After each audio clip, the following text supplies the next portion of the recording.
अस्सलाम वालेकुम नाज़रीन, आप देख रहे हैं ZAH न्यूज़ में हूँ ज़हीर अहमद। नाज़रीन, ख्वाजा आसिफ साहब अभी भी खामोश नहीं हुए।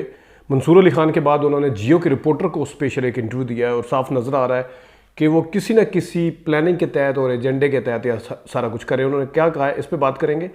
जो आज छुट्टी वाले दिन सेनेट के अंदर एक बिल मंजूर करवाने की कोशिश की गई, लेकिन वो कोशिश अभी तक कोई उस तरह से कामयाब नहीं हुई। उसको साइड पे कर दिया, कमेटी पे में नहीं भेजा, लेकिन उसका अब वो नहीं रहा, मतलब चेयरमैन सेनेट ने साइड पे कर दिया। लेकिन कुछ लोग ये भी कह रहे हैं कि ये भी एक प्लानिंग है, क्योंकि एक चीज़ को कमेटी में नहीं भेजा गया और वो नहीं किया गया, इस पर किसी भी टाइम कोई ना कोई एक्शन कर सकते हैं। और जो तज्जियाकार हैं, जो उनमें से ज़्यादातर का कहना यह है कि ये फ्रस्ट्रेशन का शिकार है इस वक्त हुकूमत जो है वो, कि इमरान खान के हवाले से ज़ाहिर है हफ्ता 10 दिन इनके बाकी रह गए। शहबाज शरीफ साहब ने एक इंटरव्यू दिया, उस पर बात करेंगे। इमरान खान साहब ने भी आज एक बातें कुछ की हैं, उस पर बात करेंगे। शुरू हम ख्वाजा आसिफ साहब से करते हैं।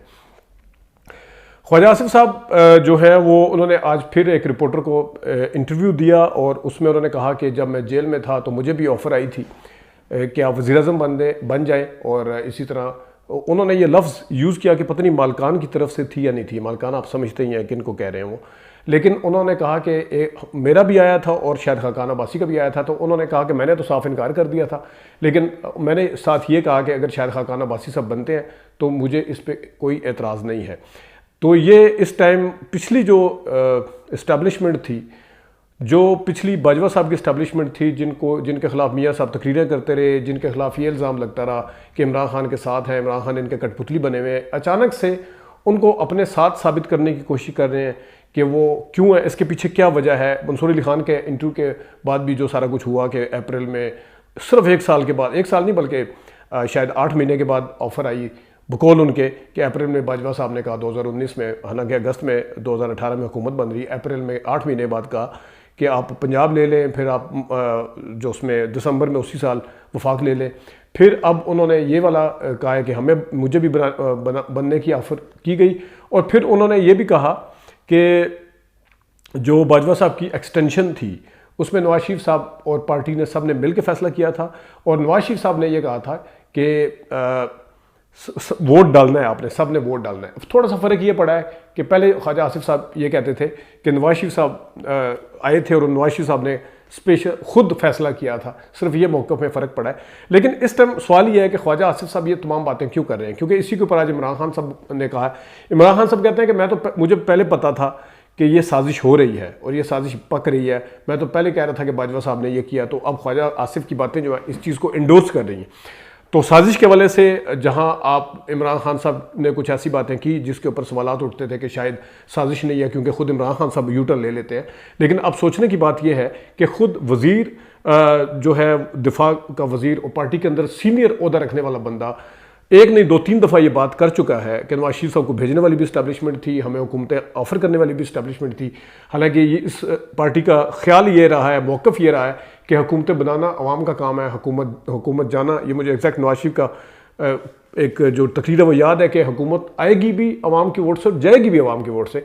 तो वो एक स्पेशल ये इस वक्त बातें क्यों कर रहे हैं, जिन्होंने खुद बयानिया बनाया था वोट को इज्जत दो का, उसके पीछे एक रीज़न है। उसके पीछे रीज़न ये है कि उनको ख़तरा है कि शायद अगर मौजूदा इस्टेब्लिशमेंट के साथ इमरान खान की कोई गुफ्तो शनीद होती है या कोई हाथ बढ़ता है या कोई ग्रीन सिग्नल मिलता है या उनको इवन इलेक्शन लड़ने की भी इजाज़त दी जाती है, तो अभी से इस्टेब्लिशमेंट को वे इनडायरेक्टली मैसेज दे रहे हैं कि वो जो पिछली इस्टेब्लिशमेंट थी, जो सारा कुछ बकौल इनके करके लाई थी इमरान खान साहब को, तो वो 8 महीने भी इनके साथ नहीं गुजार सके थे। ये इस तरह के बंदे हैं। उन्होंने मंसूर अली खान के प्रोग्राम में भी जोर देते हुए ये बातें की थी कि वो तंग आ गए थे और वो सख्त तंग थे। वो तो पहले दूसरे-तीसरे महीने ये उन्होंने कहा कि तंग आ गए थे। तो ये वाला मैसेज जो है ये भी देना चाह रहे हैं, और साथ वो मौजूदा इस्टेब्लिशमेंट के साथ मैं अक्सर ये बात करता हूँ कि वो नहीं चाहते कि इमरान खान साहब की कोई इस तरह की हो, क्योंकि ये बिल जो लेके आए हैं छुट्टी वाले दिन, ये भी उसी सिलसिले की एक कड़ी है। मोहम्मद मालिक साहब ने भी कहा कि ये फ्रस्ट्रेशन का शिकार है कि कोई कानून साजी ऐसी कर दी जाए जाते जाते कि इमरान खान का रास्ता रोक दिया जाए। और बिल के अंदर है क्या, बिल के अंदर बड़ी ख़तरनाक चीज़ें हैं जिसके ऊपर ना सिर्फ पीपल्स पार्टी बोली है इसके खिलाफ ना सिर्फ जो बलूचिस्तान की कुछ जमातें हैं वो बोली हैं, ना सिर्फ कामरान मुर्तज़ा साहब बोले हैं इस बिल के ख़िलाफ़ जो लेके आने की कोशिश की गई है। सेनेटर कामरान मुर्तज़ा जो कि JUIF के हैं, हालांकि वो कितने खिलाफ हैं, बल्कि इसके ऊपर इरफान सिद्दीकी साहब जो कि खुद नून लीग के सेनेटर हैं वो बोले और उन्होंने कहा कि ये तो हम हाथ काट के दे देंगे अपने खुद ही, क्योंकि ये हमारे पे ही लागू होगा आगे जाके। अब वो बिल है क्या? वो बिल में कुछ चीज़ें तो ज़्यादा सारी हैं, मैं कुछ चंद के आपको बता देता हूँ कि हुकूमत जो है एक शख्स या अदारे को इदारों की शिकायत पर मौक़िफ़ सुने बगैर शेड्यूल 1 या शेड्यूल 2 में डाल सकती है। मौक़िफ़ सुने बगैर, देखिएगा, हुकूमत बजाते खुद इस शख्स को 90 दिन से लेके 1 साल तक हिरासत में रखने की मजाज होगी। यानी कि ये जो बिल मतलब कोई वायलेंस की या कोई इस तरह की ज़बरदस्ती यानी कि उसके ऊपर लगा दिया कि सियासी मामलात में किसी ताकत को इस्तेमाल या तशद्दुद पर उकसाने वाला पुरतशद्दुद और इंतहापसंद होगा। हुकूमत बज़ात खुद इस शख्स को 90 दिन से 1 साल के लिए रख सकेगी। हुकूमत को अदालती ट्रायल के बगैर किसी तंजीम पर पाबंदी लगाने का इख्तियार होगा। ये सुनिएगा, बगैर किसी अदालती ट्रायल के तंजीम पे मतलब हुकूमत इस बिल के ज़रिए पाबंदी लगा सकती है और यह तंजीम फौरी तौर पर इलेक्शन से बाहर हो जाएगी। यानी कि देखें, फिर इसी के ऊपर बातें जो है खुद हुकूमती इत्तेहादी जो है इसके ख़िलाफ़ है और उसके साथ साथ जमात इस्लामी के सेनेटर जो है मुश्ताक वो भी ख़िलाफ़ हैं। तो ये वो चीज़ें हैं जो कि खुद जिसके ऊपर सवालात उठे हैं, देखते हैं अब इसके ऊपर क्या होता है।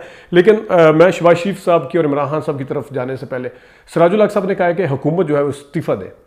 सिराजुल हक साहब बाज़ दफ़ा ऐसा कोई मज़ाहिया किस्म का और मज़े का खेज़ किस्म का बयान देते हैं कि इंसान को गुस्सा आना शुरू हो जाता है। अब जब हुकूमत के 8-10 दिन रह गए, आप इस्तीफ़ा लेने की बातें कर रहे हैं। आप सिराजुल हक साहब वो बंदे थे जिन्होंने कहा था कि पंजाब में अगर इलेक्शन 3 महीने में नहीं होते तो 6 महीने में हो जाए, केपी में नहीं होते तो इससे कोई आइन को फ़र्क नहीं पड़ेगा। ये आपकी रिकॉर्ड के ऊपर है और आप 8 दिन पहले आप बातें कर रहे हैं कि इस्तीफ़ा दे दें। आप इलेक्शन लड़ने की बातें कर रहे हैं, ज़ाहिर है। अब इलेक्शन के पास आके आप अपने आप को साबित करने की कोशिश कर रहे हैं कि आप इलेक्शन कैंपेन चला के कि मैं तो इनके भी खिलाफ हूँ। उस टाइम आप इनको पूरा तहफ़्फ़ुज़ देने के लिए बिल्कुल तैयार बैठे हुए थे।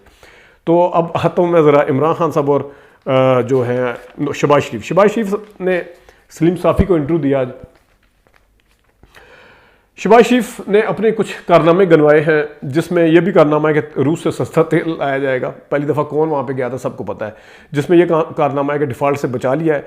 जिसमें यह कारनामा है कि कुदरती जो गैस है वो ज़मीन बोस हो रही थी तो उसकी वजह से न्याजी ने उनके सस्ती नहीं खरीदी थी, हमने किया। 10 साल में गंदम की पैदावार जो है वो भी शहबाज शरीफ का कारनामा है कि बम्पर क्रॉप हुई है। और काटन की जो पैदावार है वो भी रिकॉर्ड है, वो भी शहबाज शरीफ का कारनामा है। कारनामे आप सुनते जाएं तो आपको खुद हंसी आएगी, लेकिन ये नहीं, असल जो हंसने वाली बातें हैं वो आगे हैं जो काफ़ी मज़ाही हैं। उसमें सबसे पहले कहते हैं कि नवाज शरीफ जो है वो आइन और कानून का सामना करने से नहीं घबराते, वो आएंगे, वो कभी नहीं डरते जिस तरह ये न्याजी डरता है।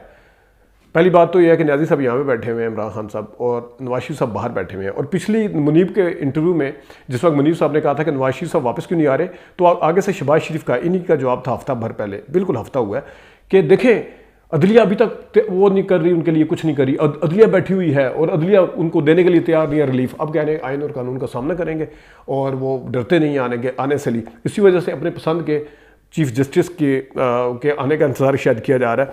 और ये तो एक बहुत ही मज़ाहिया किस्म का बयान था। और साथ एक और मज़ाहिया सुन लें कि इनको तो ज़मानतें मिल जाती हैं, हमें तो सालों कई सालों तक ज़मानतें नहीं मिलती। बेटे का केस अभी माफ़ हुआ देखते देखते नैब के अंदर से, अपन आपके केस 16 अरब के जिसके ऊपर नदीम मलिक जैसा बंदा कहता है कि जेन्युइन केस है वो माफ़ हुआ। हमजा सुलेमान शहबाज साहब पिछले 3 साल से वहाँ बैठे हुए थे, हुकूमत आती गई है तो मिल गए।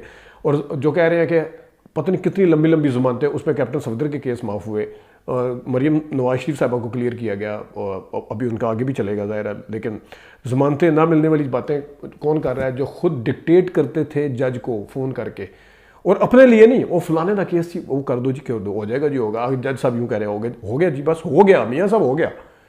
ये कह रहे हैं कि ज़मानतें, ख्वाजा शरीफ ने और ख्वाजा लतीफ़ ने क्या नहीं कहा अपनी किताबों के अंदर लंदन में तोहफे लेने के बाद, और ये कहते हैं कि ज़मानतें जो होती हैं, कैप्टन सफदर साहब कैसे जजों को करते रहे, जाके पैसे बांटते रहे, ये कहते हैं ज़मानतें। और एक और बड़ा मज़ेदार लतीफ़ा जो मज़ाहिया उन्होंने सुनाया कि इमरान खान न्याजी ने चीन को करते करते वो जब आए कि चीन को नाराज़ किया, फलाना किया, ये किया, हाइब्रिड निज़ाम था। हाइब्रिड निज़ाम के ऊपर मैं बाद में आता हूँ।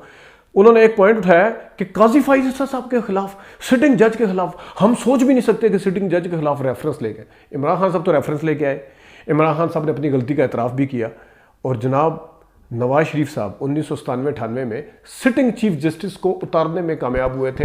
सुप्रीम कोर्ट के ऊपर बाकायदा हमला करने में वो सिटिंग नहीं थे, जजों के खिलाफ कर दिया था। ब्रादर जजेस की पहली दफ़ा टर्म निकली थी, वो सिटिंग चीफ जस्टिस नहीं थे।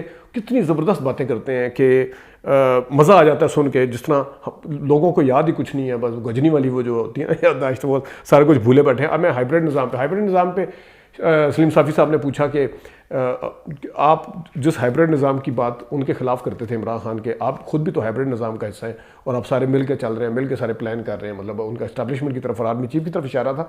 तो उन्होंने कहा जी नहीं, वो हाइब्रिड निज़ाम जो था ना, उन्होंने चीन को नाराज़ किया, नाज़ी साहब ने ये किया, वो जो रटाई थे उसी हाइब्रिड निज़ाम के तहत ये खुद है, यानी उसी जनरल बाजवा के तहत, और खुद आके उन्होंने उसी तरह प्लानिंग की और उसी तरह के जो साथ, मतलब आपके साथ होंगे तो वो हाइब्रिड निज़ाम नहीं होगा, वो मुल्क की तरक्की के लिए होता है। जब दूसरे के साथ होगा वो हाइब्रिड निज़ाम होता है।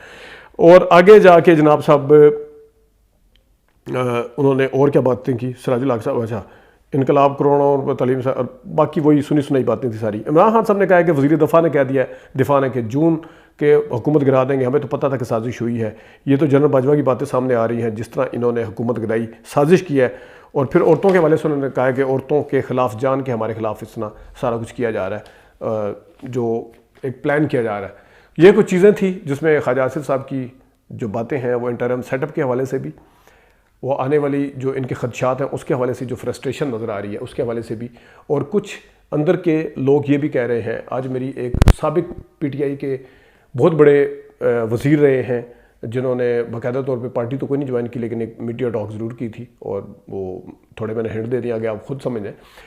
और उनसे बात हुई तो उन्होंने कहा जी 12 के बाद मैं आऊँगा सामने, जो बात करेंगे 12 के बाद। तो इनको ख़तरा ये है कि जिस दिन हमारी हुकूमत ने जाना है तो रिलैक्सेशन तो पहले से उस तरह से ज़ाहिर है, अब गिरफ्तारियाँ भी नहीं हो रही, कुछ औरतें रिलीज़ भी हुई हैं इनकी, ख़ुद अली मोहम्मद ख़ान साहब रिलीज़ हुए हैं और वो ट्विटर के ऊपर बाकायदा तौर पे बोल रहे हैं, कोई रोक टोक नहीं है। तो उम्मीद यही की जा सकती है कि इस हुकूमत के जाने के बाद PTI के ऊपर जो चले केस है वो तो उसका तो जो भी फैसला होगा, लेकिन ये जो बेजा किस्म की सख्तियाँ थी, जिसका पूछने पछाने वाला कोई नहीं था, जिसका माई बाप कोई नहीं था, जिनके किसी के वेयर अबाउट का पता नहीं था, कोई छुपे हुए हैं, कोई गायब हुए हैं, कोई छुपे हुए हैं, किसी को गायब किया गया है। उम्मीद है कि इस हुकूमत के जाने के बाद चीज़ें जो हैं वो बेहतर होना शुरू हो जाएंगी। नाज़रीन, ये थी कुछ बातें, अभी तक के लिए इतनी, ख्याल रखिएगा, इजाज़त दीजिए, अल्लाह हाफ़िज़।